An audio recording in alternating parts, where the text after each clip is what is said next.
The Italian Wine Podcast is the community-driven platform for Italian wine geeks around the world. Support the show by donating at ItalianWinepodcast.com. Donate €5 or more and we'll send you a copy of our latest book, My Italian Grape Geek Journal, absolutely free. To get your free copy of My Italian Grape Geek Journal, click support us at ItalianWinepodcast.com or wherever you get your pods. Grazie mille.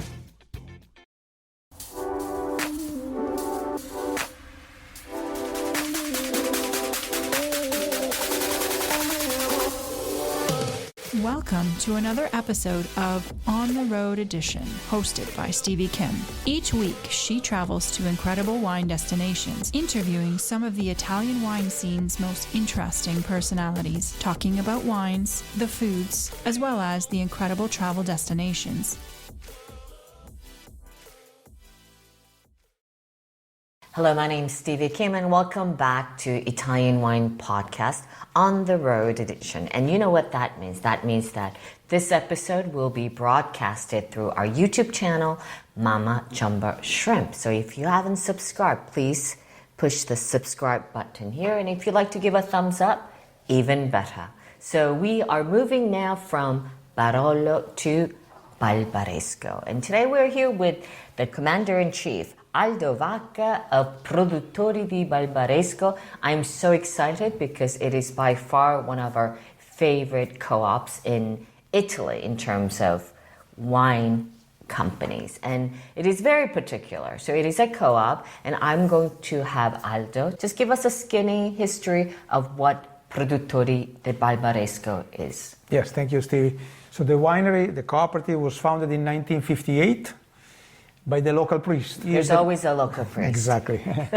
Don Fiorino was his name, and after a few years of talking and discussing, he was able to convince 19 farmers of the village of Barbaresco to group together, build a little winery across the street from the church, and instead of selling their grapes to the open market to other private wineries, he was able to convince them to vinify the grapes together, make wine together, sell the wine and share the profit. Not an easy task, because now Piemontese farmers are notoriously a little narrow-minded, to say the least, especially in the 50s, but the priest had enough charisma to convince them. But what made Produttori Barbaresco special in the world of wine cooperatives was also the vision of the priest, because not only he convinced the 19 farmers to group together, but he also convinced them to make only one wine. That wine being Barbaresco. In those days, on these hills, like anywhere else in Piemonte, many grapes were grown and many different wines were made. He told to the farmers, I know you grow other varieties, keep those varieties at home, sell them to other wineries.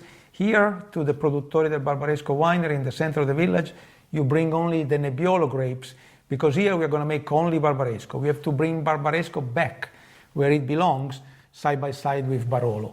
And we started that with that goal in 1958, and I would say we, as long as many other producers, have been quite successful in that. Yes, so he was a visionary, a charismatic visionary personality to aggregate 19 producers to produce one wine. Yes. As a co-op, Barbaresco. And today, where are we? How many producers are there? Can you give me some numbers? Yes, we still are in the same vision. So we crush only Nebbiolo grapes from the Barbaresco appellation. We make a Barbaresco, some Barbaresco single-vineyards, and then a Langhe Nebbiolo, which is our second wine, if you want to say, also from 100% from Barbaresco, but sold younger. Therefore, it carries the Langhe appellation. 54 farmers now. 5-4. 120 hectares. Okay. Which is basically 16% of the total Barbaresco appellation. Aha.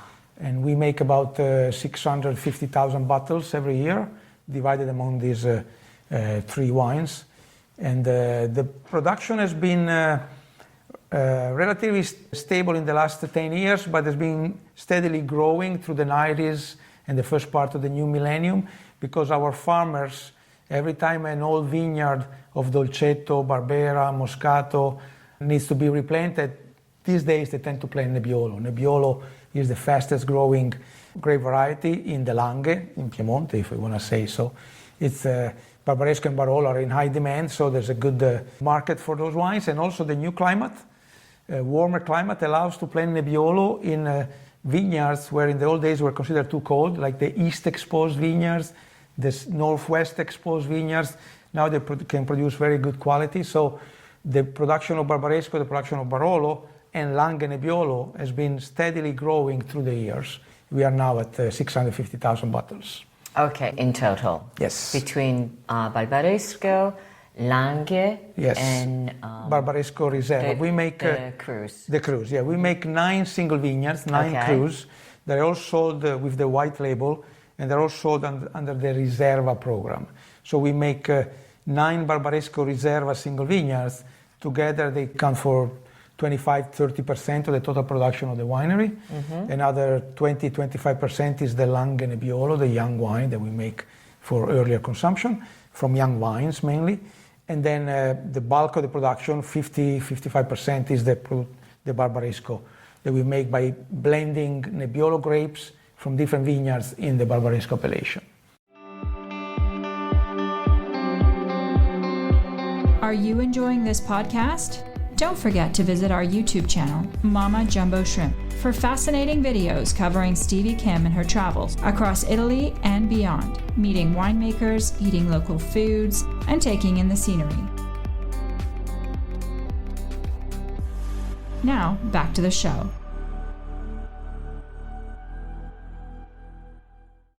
So we will be doing 2 wines today in terms of a quick tasting. However, Aldo, I would like for you to talk about the symbol. This is not on the label, right? On the Barbaresco wine, the straight Barbaresco, which is our main wine, there is a little drawing of the village of Barbaresco itself. You can see the tower, church, and the winery where we are here now is next to the church in the little square. So this kind of symbolizes our deep connection with the village itself. It's a cooperative, 54 farmers, 54 villagers. So we like to have the Barbaresco village on the label. It's very significant for us. On our reserve program, we have this nice poster. We call it the Gianduja, but it's basically a knight holding... Oh, Gianduja. Like the chocolate. Exactly. It's a knight holding a bottle of Barbaresco. This poster was created in 1910 by the man we consider the father of Barbaresco, Mr. Domizio Cavazza, was the owner of the castle down the street. But now it's owned by Gaia. By the Gaia family. But he bought the castle in 1888. His family, he lived there with his family. His 2 sons were born there. He was also the director of the wine school of Alba, living in Barbaresco. So he was a man of science, an enologist, a man who knew how to make wine, and he started to recognize the potential of Barbaresco as a wine village. In those days, at the end of the 19th century, Barolo was already relatively established. Barbaresco was not really on the map. We were growing the same grape here, Nebbiolo, mainly turned into red wine or sold to make Barolo. There was not a D.O.C.G. in those days. So Mr. When did the D.O.C.G. start? The D.O.C. started in 1963, Barolo, Barbaresco together, and the D.O.C.G. started in 1981. Both wines, together with Brunello and Chianti, were the first in the Italian wine denomination. First for D.O.C. and first for D.O.C.G. The first official Barbaresco zone and Barolo zones were defined in 1933. So now there's a long story. We have always been at the head of the Italian wine history. But at the end of the 19th century, there was not such a thing. We were growing the same grape here, but they were making a wine called Barolo, and Domizio Cavazza was the first one to have the idea to... Domizio Cavazza. The owner of the castle. He was the first one that decided to call the wine Barbaresco. He started to make wine in the castle, but what he did, a little bit like the priest in 1958, in 1894, he convinced 9 landowners of the village, including my grandfather, by the way, to bring their Nebbiolo grapes to the castle in order to make wine together, sell the wine with the name of the village, and share in the profit. So it was kind of a cooperative. Even if it wasn't officially... Exactly, because cooperative didn't exist at that day. But in 1894, in the castle of Barbaresco, Mr. Cavazza started to call the wine made out of Nebbiolo with the name of the village. So when we were founded in 1958, 10 years later, in 1967, we started to make single vineyards, and we decided to dedicate the single vineyard to Mr. Cavazza. So we put the name the poster that he created to promote Barbaresco on our label, and now it's kind of our main logo. So next to the name of the vineyard, we make 9, we have the poster there. In terms of the quantity, you have 9 crews, Yes. did you say? Yeah. What is the production in terms of volume? The 9 crews varies from 10,000 to 20,000 bottles each. Okay. So together they are 120, 140,000 bottles, which is 25, 30% of the total production. Some like crew is called Ovello. It's a large crew. We have 12 farmers in the Ovello. Their names are on the back label, in fact. Oh, okay. So every crew has the name of the family. Of farmers whose grapes are used to make their crew. Then we have a crew like a very famous crew called Asili. We only have 3 farmers there. Pajè, we have 2 farmers. So that varies. So the production can vary. It can vary from vintage to vintage according to the quality of the vintage, but also varies from some larger vineyards to crew to smaller crews. But every year we put the total number of bottles produced on the label, so people know how many bottles we make from that specific vineyard side. And of course, the single vineyard bottling is always a selection of grapes. We go into the Ovello vineyards, we select the best grapes to make the Ovello wine, and the other grapes from Ovello, they go in this blend. And that is true for all the 9 single vineyards. And then of course we have other vineyards which are not in the single vineyard program, they always go here. So it's a distinction of terroir, but also a distinction of quality. The best grapes from the vineyard go in the single vineyard bottling, and the other grapes form the Produttori del Barbaresco. The single vineyards are also sold as riserva. So we give them a couple of extra years of aging. Now, Barbaresco is a wine that, although now these days it's much easier to enjoy Barbaresco and Barolo younger than in the past, but still 5, 6, 7 years from the vintage is always a good wait. So we like to hold the wine in the cellar a couple of extra years and release the single vineyards as riserva when they are a little closer to the perfect drinkability. So Aldo, I know you're wearing a special jacket today. Just for you. Yeah, just everyone was saying, "Oh, Direttore, you look so nice today, so elegante." And Aldo said, "Yes, this jacket is 25 years old, and my wife won't let me wear it, but I put it on today." But I know you've been working here more than the age of your jacket. Yeah. Is that correct? Tell me a little bit about how you got involved. I started there in 1991. But the joke is that my family doesn't own the company because, of course, it's a cooperative, but probably the company owns the family. Because when I see Vacca here. Exactly. When the priest put together the 19 original founders, both my grandfathers were among the founders. Okay, so you do have a very direct link to the Produttori. Exactly. So I still have cousins with the same last name that I carry who own vineyard, and they are still part of the Produttori del Barbaresco legacy. My father, though, was the director, was in my position from 58 to 84. Oh, okay, now. The classic Italian nepotism. Yes. So the tradition continues. Exactly. He retired in 1984. At that point, I was a student at university. Then in 1991, the company needed somebody fluent in English because the export market, as you know, was exploding at the end of the 80s, early 90s. So they asked me to join. And since my father has been here, my cousins were part of the legacy, I agreed. So I came on board in 1991, and I took first the export managing, and then the overall marketing and sales. But of course, my younger colleague Luca, that you know. Yeah, I know Luca. His father is still a grower. Okay. His grandfather was the first president. Cravanzola. Exactly. His grandfather was the first president of the company. My father was the first director. So, you know, it's a company, we all work for the company, but our families are strictly linked to the legacy because most of the employees that work at Produttori, they come from the same families who owns the vineyards. It's not a family winery, but it's a group of families winery. So in a way, your family have been involved with the co-op Produttori del Barbaresco since kind of the beginning, right? Yes, when I was a kid, I remember picking grapes, hanging out here while they were building. My father was working here. And then, so I grew up in the region, just like Luca and most of the other employees. And then when I came to go and decide what to do in my life, I decided to study viticulture. So I have a university degree from the Torino University, and at that point, when they asked me to join, I decided to join. So it's a little bit of a destiny, but of course. So Aldo, let me ask you a question. Produttori del Barbaresco is a co-op. When we think of, co-ops in the wine business, we don't think of them as a very necessarily quality wines, right? Instead, Produttori del Barbaresco, I would also say, the co-ops in Alto Adige, for example, those are exceptions to the rule. And definitely Produttori del Barbaresco is also because it's located right in Barbaresco, right next to the trattoria, just in front of Gaia. What is the secret of success to the Produttori del Barbaresco, in your opinion? Two very important secrets, one by luck, one by vision. The luck was that Barbaresco, when the winery was founded in 1958, was definitely less developed as a wine region than Barolo. After two World War and fascism, there was not much consumption of Barbaresco anyway. So the 19 farmers that joined to form the Produttori, that soon became 20, 25, 30, they actually own some of the great crus.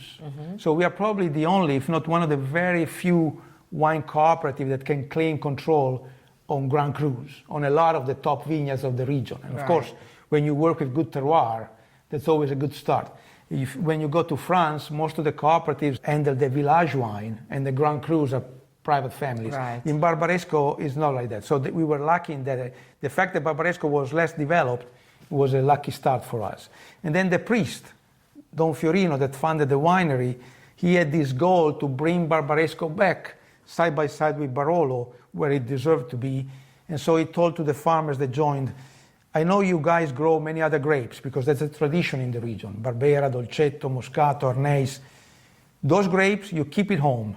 You sell to other wineries, you make your own wine, we don't care. Here, to the Produttori, you bring only the Nebbiolo. So the decision to make only Barbaresco proved quintessential, not only for the success of the company, but also to build the quality mindset among the growers. Because Barbaresco is not an everyday drink of wine. Now, maybe a little more, but back in those days, was a wine that was consumed on special occasions, anniversaries, weddings.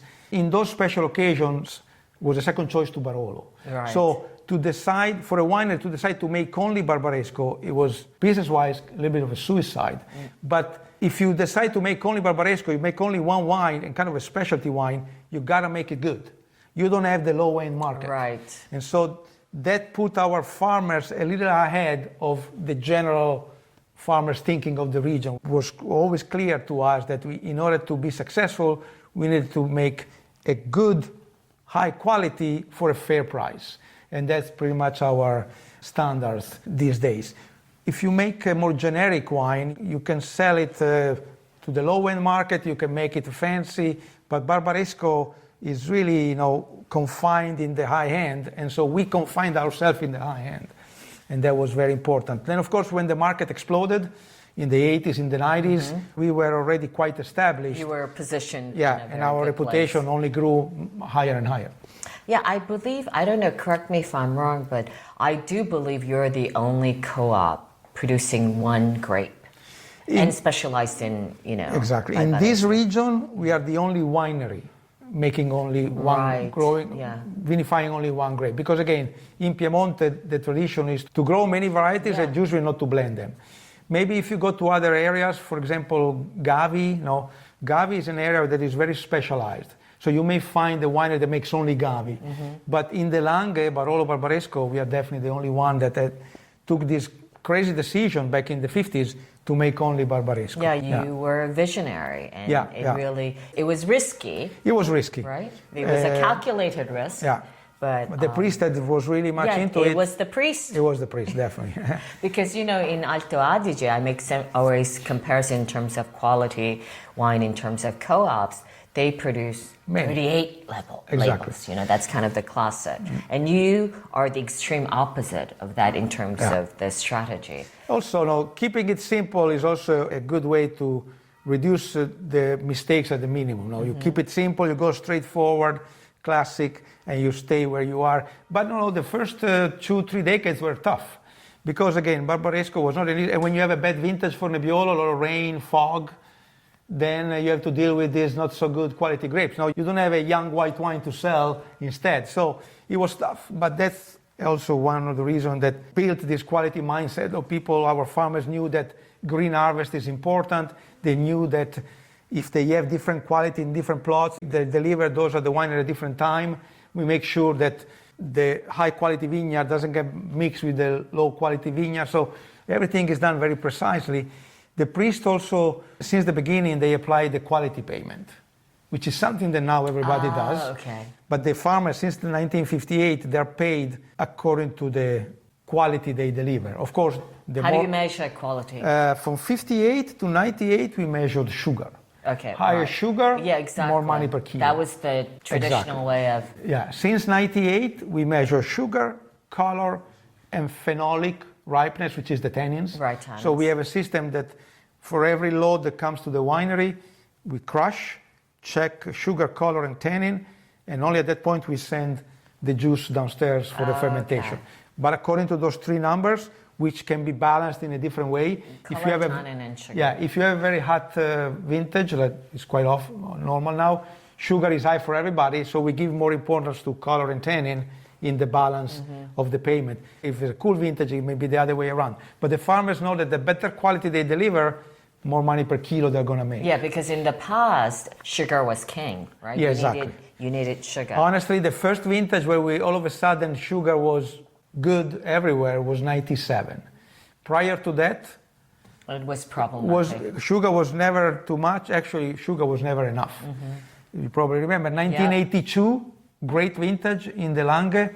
Our Barbaresco on the label says 13.5 alcohol. And I remember it was a big success. And now a light vintage like 2002 is 14%. Right. So since in the new millennium, the sugar levels is much easier to achieve. It's also due to climate change. Climate change is the main thing. But of course, better clones, better management in the vineyards. But let's face it, climate change is our summers are longer. October is still a summer month these days. And so it's much easier for the grapes to ripe. When do you usually harvest? The harvest time, in the first decade of the new millennium, it was more like end of September, third, fourth week of September. But now quite often is first week of October, even second week of October. So we are back because I think the farmers are managing their vineyards in a way to slow down the ripening and have a nice long ripening. So it's not really the time of harvest that has been changing. We still pick Nebbiolo generally in October, beginning of October. Week of October. Yeah, which we were doing the same in the 70s. Right. The point is, the first week of October, we get 14.5 alcohol. In the 70s, first week of October, we were getting 12.5. Right. So quite different. So the wines now are rounder, riper, a little less acidic, a little easier to drink young. No, it's a different balance that allows people to enjoy the young Nebbiolo fruit in Barolo and Barbaresco much more than in the past. But the Nebbiolo-based wines, especially in the Barbaresco and Barolo terroir, when they're grown here, they have this beautiful spicy cherry fruit that in the old days was simply masked by harsh tannins. And you had to wait 10, 15 years in order for the wine to balance, and you appreciated the evolution of the wine. But now a Barbaresco that is 6, 7 years old, yes, the tannins are there, but are much more balanced, so you can really enjoy that white pepper, spicy red fruit more than in the past. So I think the wines can age for 15, 20 years, maybe not 30 like in the old days, but definitely they're more drinkable when they're young. All right, you're making my mouth water now. So that's a good segue to taste these two wines today. So what are we tasting today? So we can start with the Barbaresco 2020 is the current release. Now the wine has been aged for 20 months in oak, large barrels. So very neutral, long time in barrels. This wine was bottled 1 year ago. So 1 year in the bottles. So this is the current release? Current release, 2020. Yeah, we tend to release a little later. Officially now in Barbaresco you can release 21, but we just started with 2020. You get this bright spiciness, the red cherry aromas, quite nicely integrated. Of course, it's not a wine to be sipped. It's a wine to be matched with food. Yeah. You get the tannin, the nice long tannin finish. It's young, but it's quite enjoyable, I think. So what is the main difference between this and the aging, right? And the cruise, the Ovello, for example, that we have in front of us? So the Ovello is 2019. So the Ovello has 1 extra year in wood, 20 months for the Barbaresco. But the same wood? Same wood. 36 months for the Ovello. So extra time in wood, but it's very neutral wood. So the difference is really the terroir. The Ovello is the best selection from the Ovello vineyard. And this Ovello vineyard is an area which is a little cooler than some of the other vineyards in Barbaresco, a little higher clay in the soil, so the tannins are a little more aggressive, but the fruit, the nose is very youthful and bright. So you get a little extra dimension here. It's meatier though. Yeah, it's thicker, it's a little more intense. It's also 19. So also this was bottled 1 year ago. So these two wines were bottled 1 year ago, both of them, but the 19 Ovello spent 1 extra year in wood. So when we went to the cantina, there were two mainly 25-liter cask and then 50. Yes. What are the differences? Which one do you use for which ones? We try to mix. So the Ovello stays almost 3 years in wood, and maybe it's 2 years in 25 hectoliters, 1 year in 50 hectoliters, because once a year we wreck the wine and clean the sediment. So we don't have to do any fining. We don't add anything to the wine. You're just resting and slowly sedimenting. So, of course, also because of quantity, the single vineyards stay mainly in 25 hectoliters barrels, the Barbaresco mainly in 50, even 75 hectoliter barrels. But there's also, when we rack the wine, we can also mix a little bit. So there is not a precise formula. It's large barrels, neutral, used for an extensive time. Okay. And just one last thing before we go. Langhe Nebbiolo. Yes. We're not tasting today, but in general, there is a big, I suppose because of the success of Barolo and Barbaresco, exactly so. There is a limit of the capacity, so everyone else is planting Nebbiolo, hence Nebbiolo from Langhe. Yes. Right? That is the big movement right if now. you have a vineyard in the appellation of Barolo and the appellation of Barbaresco, planted with Nebbiolo, you're allowed to call the wine Barbaresco. If you're outside Barbaresco and Nebbiolo, but still in the larger Langhe region, and you plant Nebbiolo, you have to call the wine Langhe Nebbiolo. So a lot of people are planting Nebbiolo in the Langhe region just to make Langhe Nebbiolo because it's an appellation that is attracting a lot of attention. Of course, it's half the price of Barolo and Barbaresco, sometimes even less. It delivers a similar so flavor. incredible value, right? Incredible even for value, the end consumers. For us, the Langhe Nebbiolo is still what it was used to be, a second wine for Barbaresco. So our Langhe Nebbiolo label is 100% Barbaresco fruit that we downgrade to Langhe Nebbiolo. So yes, it's a second quality grape compared to the Barbaresco, but it is, especially from warm vintages, it's quite nice and warm, 14% alcohol, nice and round, and it delivers the terroir of Barbaresco. So if you taste our Langhe Nebbiolo, you get that extra spicy brightness in the fruit, which is typical of the Barbaresco terroir. You may try Langhe Nebbiolo from other regions in the Langhe, they may be a little less spicy, a little less bright, because the terroir of Barbaresco really, the distinctiveness of the terroir of Barbaresco is this extra spiciness in the fruit. We make Langhe Nebbiolo still like we were used to make as a second wine for Barbaresco. So when we have Nebbiolo grapes from Barbaresco vineyards, which are 3, 4, 5 years old, because the first year of production is the third year, we use those grapes to make the Langhe Nebbiolo. When we have a 7 years old or older vineyard, the grapes are going to the Barbaresco. But you can find a lot of Langhe Nebbiolo on the market. Also, the Langhe Nebbiolo appellation required to be 85% minimum Nebbiolo grapes, and then you can put some other grapes in the blend. But our Langhe Nebbiolo is 100% Nebbiolo. So it's it's a baby Barbaresco.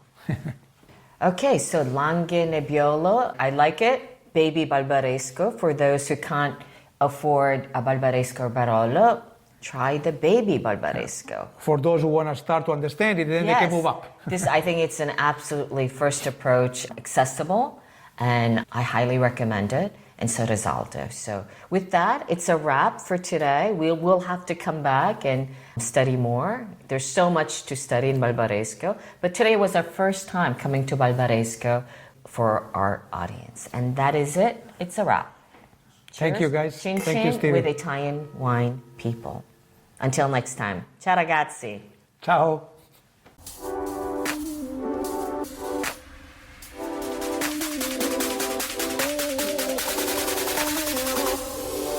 Thank Thank you for joining us on another installment of On the Road Edition, hosted by Stevie Kim. Join her again next week for more interesting content in the Italian wine scene. You can also find us at ItalianWinePodcast.com or wherever you get your pods. You can also check out our YouTube channel, Mama Jumbo Shrimp, to watch these interviews and the footage captured of each location. Chin chin!